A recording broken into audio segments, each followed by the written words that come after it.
Hotep et bienvenue à la kémétosphère. Les premiers savants grecs étaient les anciens étudiants de l'Égypte pharaonique. Tel est le thème sur lequel nous allons nous entretenir.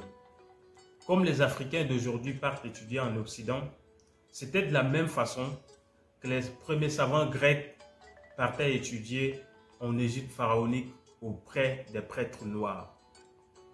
Nous savons et détenons les preuves de leur séjour en Égypte en tant qu'étudiants. C'est-à-dire, nous avons les noms des villes, le nom des temples au sein desquels on les a initiés au savoir, les noms de leurs maîtres, ainsi même que les petits boulots d'étudiants et leurs noms d'initiés. C'est ce que nous allons vous faire découvrir au cours de cette vidéo. Si vous êtes nouveau sur la chaîne, veuillez vous abonner tout en activant la cloche de notification pour ne pas rater nos vidéos. Veuillez aussi liker la vidéo pour que les robots YouTube nous encouragent à travailler.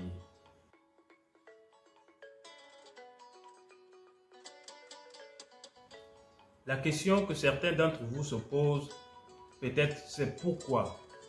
Pourquoi les premiers savants grecs partent étudier en Égypte pharaonique? Voilà une question très intéressante. Ce qu'il faut retenir comme élément de réponse à cette question, c'est que les Égyptiens ont apparu en Afrique il y a de cela 200 000 ans. Il a fallu attendre 100 000 ans plus tard pour que la vie humaine soit possible en Occident.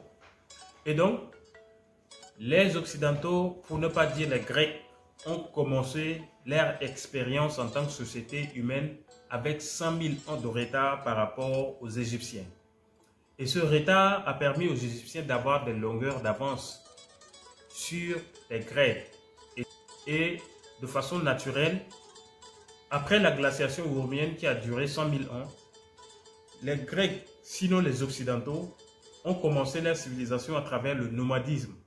Parce que matériellement, l'Europe était très pauvre. Il fallait vivre dans une zone. Et une fois les ressources de la zone épuisées, il faut se déplacer ailleurs pour pouvoir survivre. Donc, ils étaient nomades. Et quand tu es nomade, tu n'as pas une grande maîtrise des conditions requises pour bâtir une civilisation. Et aussi le troisième élément qui fait que les Grecs étaient obligés d'aller apprendre en Égypte, c'est que la Grèce était un pays très hostile envers les scientifiques. Ils tuaient leurs scientifiques, ils les réduisaient en esclaves et deux fois, ils les envoyaient en exil. Donc, les scientifiques étaient en danger permanent en Grèce. Voilà les raisons pour lesquelles, à un moment, quand ils ont vraiment senti le besoin d'acquisition de la science, ils étaient obligés d'aller apprendre cela en Égypte pharaonique auprès des prêtres noirs. Maintenant, en Égypte pharaonique, la chose c'est que le savoir est considéré comme une arme par les anciens égyptiens. Et il ne faut pas donner le savoir à n'importe qui. On ne met pas le savoir à la disposition de n'importe qui. Donc, les élèves grecs venaient en Égypte avec des autorisations. Il faut une lettre de recommandation. Et avec cette lettre de recommandation, les prêtres doivent même s'assurer de ta moralité. Est-ce que tu es de bonne foi? Parce qu'on peut te donner le savoir et tu peux utiliser ce savoir pour détruire la société. Et donc, ils arrivaient avec les lettres de recommandation et c'est après un certain examen qu'on peut t'accepter dans le temple comme étudiant ou pas. Cela dépend de l'évaluation des prêtres qui sont ici des enseignants. Parce qu'en Égypte pharaonique, les prêtres avaient pour aptitude d'enseigner. Ils étaient les seuls qui étaient autorisés à enseigner. Ils étaient appelés les gardiens de mystère, effectivement parce qu'ils détenaient le savoir. Comme si on est à travers le titre de notre thème, nous allons maintenant aborder des scientifiques, parce que la vidéo doit être courte, nous ne pouvons pas parler de tous les scientifiques qui ont eu à séjourner en Égypte pour apprendre. Mais nous allons juste aborder quelques-uns ici. Solon d'Athènes, nous sommes en 610, 558 avant Jésus-Christ. Solon d'Athènes est aujourd'hui reconnu comme le premier législateur et magistrat grec. Mais jusqu'à preuve du contraire, il n'avait aucune idée de ces domaines avant son contact avec l'Égypte. Il avait juste des soupçons, mais il n'avait pas des connaissances vraiment concrètes sur la législation et la magistrature. Ce n'est qu'à travers son contact avec l'Égypte qu'il a appris dans une ville égyptienne appelée Saïs, auprès du prêtre noir Dinon Sonchiche, qu'il a appris la législation et aussi la magistrature. Nous avons trouvé confirmation dans le livre d'Hérodote. C'est aussi en Égypte qu'il découvrit la pratique de l'impôt et qu'il fera plus tard répliquer chez lui à Athènes. Donc, c'est auprès des prêtres égyptiens que Solon d'Athènes a appris la législation, la magistrature et aussi la perception d'impôts. Nous avons aussi Pythagore de Samos par exemple. Pythagore, nous sommes en 590-530 avant Jésus-Christ. Pythagore alla en Égypte sous recommandation de son enseignant Polycrate, parce que son enseignant était convaincu que ce n'est qu'en Égypte qu'il pourra apprendre la science dans sa profondeur. Donc, Pythagore débarque en Égypte avec sa lettre de recommandation, mais c'était difficile pour lui d'être accepté comme étudiant. Parce que, selon les anciens égyptiens, le savoir est une arme et on ne donne pas le savoir à n'importe qui. Du moment où ils ne sont pas vraiment satisfaits de ton niveau de moralité, tout et tout, ils ne vont jamais te valider comme étudiant. Donc, ils ont fait balader Pythagore d'Héliopolis à Memphis, de Memphis à Thèbes, et à un moment lui-même, il est convaincu que il ne pourra pas être accepté comme étudiant. Donc, à Memphis, il a décidé de travailler, de faire des petits boulots dans le temple. Il creusait les trous, il nettoyait, il faisait des... Il était gentil et on a pris pitié de lui. Et c'est de là que les prêtres l'ont d'abord circoncis.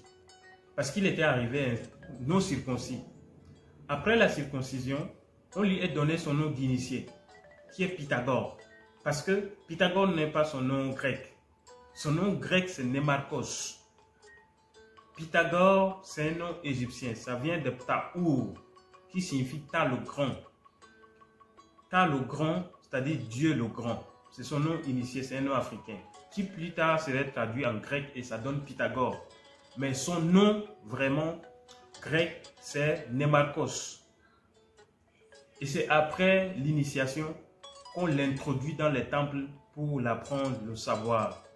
Et après, ce mathématicien va répartir sur lui. Et comme quoi, ils n'ont pas cité leur maître.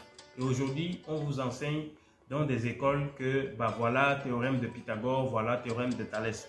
Mais en réalité, ces théorèmes sont pratiqués en Égypte 1000 ans avant la naissance même de Pythagore. Et à travers le papyrus Rhind, il y a ces formules-là très claires.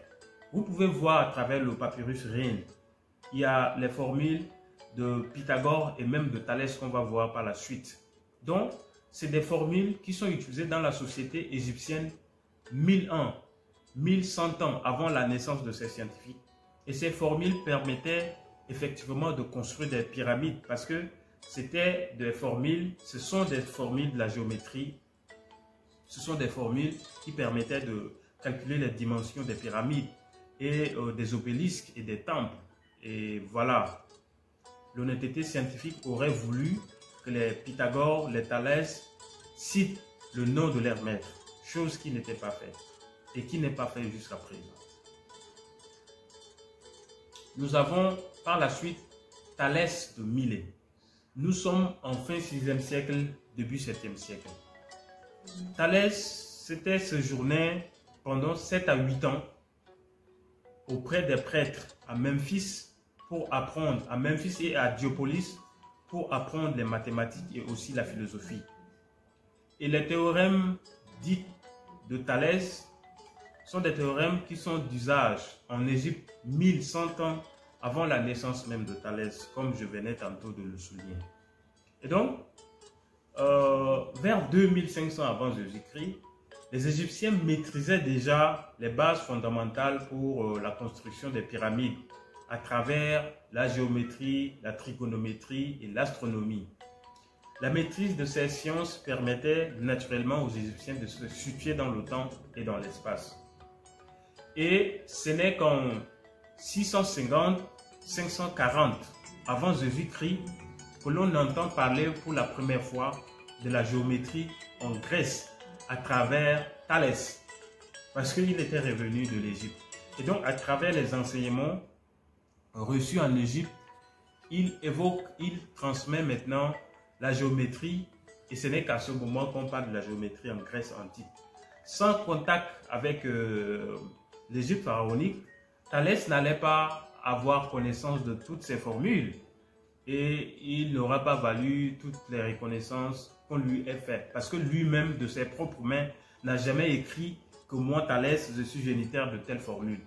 Ce sont ses arrière-petit-fils qui plus tard l'ont attribué ces formules, mais lui-même n'a jamais confessé ou n'a jamais écrit qu'il est géniteur de ces formules. Il a appris ça simplement chez les Égyptiens. Nous avons aussi Héraclite d'Éphèse. Nous sommes en 540-480 avant Jésus-Christ. Héraclite d'Éphèse était aussi un des anciens étudiants des prêtres de l'Égypte antique. Il fut élève à Héliopolis. Et c'est là, à Héliopolis, qu'il a appris les mystères du Nil et de son dieu Hapi.